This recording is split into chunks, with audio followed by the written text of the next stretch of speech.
Hey, what is up guys, welcome back, Will here, and today I'm going to be doing another Photoshop tutorial, and today I'm going to be showing you how to make a simple custom thumbnail for your YouTube videos. So I've done one of these before, I believe, but it wasn't very good, so I'm going to make it a bit better this time. Hopefully most of you will find it interesting and hopefully helpful. So let's go ahead and get started. So to start off with, what you're going to want to do is click File, New, or Control N on the keyboard, or Command N I believe, and I have a moth on my screen. Wow, sorry about that. So I've got lots of presets here, but you're gonna probably have default Photoshop size, so change it all to pixels. Yep, and then what you're gonna want to type is the same as this, so in pixels 1280 and 720. I don't think it really matters about the resolution. I'm going to go for 100 because the resolution is like the quality of it, and if it's too high then YouTube won't accept it. They'll say that the file size is too big and you won't be able to upload it. So I wouldn't have it too high and I wouldn't have it too low, because it'll just make it look you know, it will make it look a bit bad quality. So just go ahead and click OK, and you'll come up with this lovely new canvas. So with this new canvas, you are going to go and want to do whatever you want to do on this canvas. You can do any background you want. You can go ahead and go on Google and, you know, open a new tab, go to Google and do whatever you want on there. Sorry about that, get your background and do whatever you want, but I'm not going to be doing that today. I'm going to be doing the starburst technique, which I showed you in my last tutorial, and that's simply hold shift, bring this down, filter, then you need to go to distort, wave, find the right settings. I'd go with square if I were you. Put the number of generators up, put the wavelength up. That looks about right. Then go to filter, distort, and then polar coordinates. That looks a bit bad, so I'm just going to redo that until I get the right settings. Filter, distort, wave. We're going to go ahead and put that maybe up a bit, maybe down a bit. Yep, that looks good. Right, so then go to filter, again distort, polar coordinates. Looks great. Right, so now you've got your background. What you're going to want to do is you're going to want to click the text tool. Now this is only a simple one, so you can do whatever you want. If you're playing a game, I'd recommend probably downloading the logo from the internet and maybe pasting that in. That'll look good. I do have a Minecraft one in my folders, but I'm not going to get it out because this is just going to be a normal tutorial. So what I'd recommend doing is just dragging this out so you have a good enough, you know, size for your text, and then you're going to want to type, I don't know, let's do I think this text is a bit too big actually, guys. I think the text depends on your resolution, how big it is, so let's go for 100.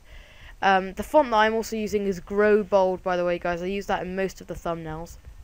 So photo, fail at spelling there, Photoshop, tutorial, maybe that needs to go down a bit.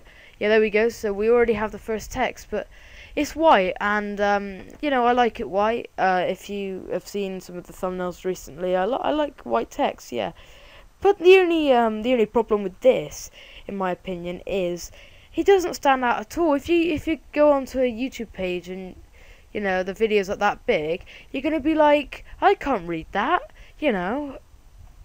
So if I were you, I'd make it stand out a bit. So you could always change your color by going on this and then going up here, and, you know, changing the color to whatever you want, maybe red or something really bright which stands out. But I'm gonna stick with white because I like the color white. I think it does its job and it stands out. But I'm going to go with stroke in FX. So go to FX, stroke, and here you are in stroke. It looks nice and neat like that, but I'm going to turn it up a bit more, maybe go with 5 or 6, just like that. And now if I zoom out, if I go onto a video, I'm going to be like, whoa, that looks amazing. Yes, I'm going to click on that video and watch it all. So yeah, and then what I'd do is I'd also do another line of text, and I'd say something like Photoshop tutorial, creating. Also, yeah, by the way, guys, I'd make the text slightly smaller as well, so do about 50 on that. Maybe that's a bit too small. Oh well, creating a thumbnail. That looks good. So yeah, I'm gonna go for about 75 maybe. Yeah, maybe that's a bit, there we go, that looks good. So I'm gonna stick with that, and I'm actually gonna change the color now. So we go that, and then up here in the like fill icon thing, I suppose, so the color picker, that's what it's called. And then you're gonna want to go and pick the color. So if I wanted a blue, just pick the blue, click OK, and there we have the color.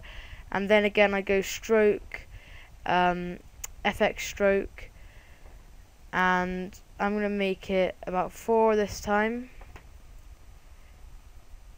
You might want to actually spread them out a bit like this, because you know you might not want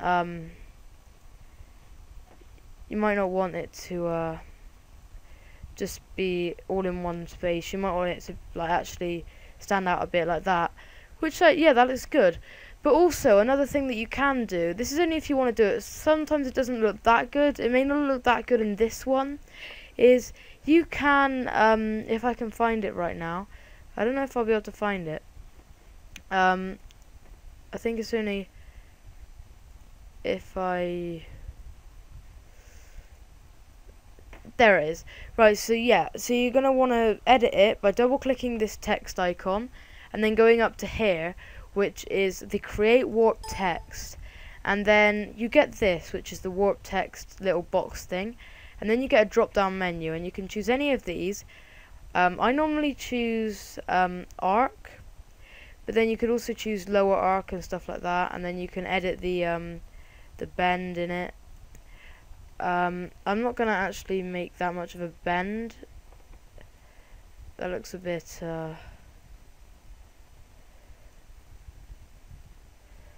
there we go, it looks a bit, like I said, with some of them it doesn't look that good, with some of them it looks pretty good. There I suppose it looks okay. It doesn't look the best, but obviously it depends on its surroundings and stuff like that. And then what else you can do is you can go to the 3D menu, and you can go new 3D extrusion from selected layer. I'm going to click no, I don't want to switch to the 3D workspace. This doesn't always look that good, so as you can see now, I've just created a 3D workspace. Now, I'm not a big expert in this because I've not used it a lot, but I know that this is used to change the lighting. I think you have to move this, and then that changes all the lighting and stuff like that. I'm gonna actually have it just above. So yeah, that looks that's looking okay at the moment. Like I said, sometimes it doesn't look the best, but sometimes it does look good. And yeah, I think I'm happy with that at the moment. It's not the best thing ever, but it's you know, I'm lost for words. It's simple, and it's, you know, it's for the beginners of Photoshop. And yeah, you can do all the other things as well, like add a gradient overlay if you want it to stand out even more. You know, you can add different colors. Let's add a like a dark blue there, and then up here a lighter blue maybe. There we go. And let's put that down a bit so it's just like that. There we go. Yeah, and as you can see, I've just changed it. That's not a word. Just changed the gradient, and then you can add like inner shadows and stuff like that. But make sure you don't go too crazy and you don't over edit it all, because it may look a bit crazy. But yeah, this was a quick tutorial on how to make a thumbnail and add the right measurements, the background, the text, make the text 3D, add different effects to it, change the size and stuff like that. So I hope you've enjoyed, guys. Remember to like, comment and subscribe if you want more, and also leave a favourite if you feel like this really helped. Thank you so much for watching, guys. Hope you've enjoyed once again, and goodbye. Thanks so much for watching.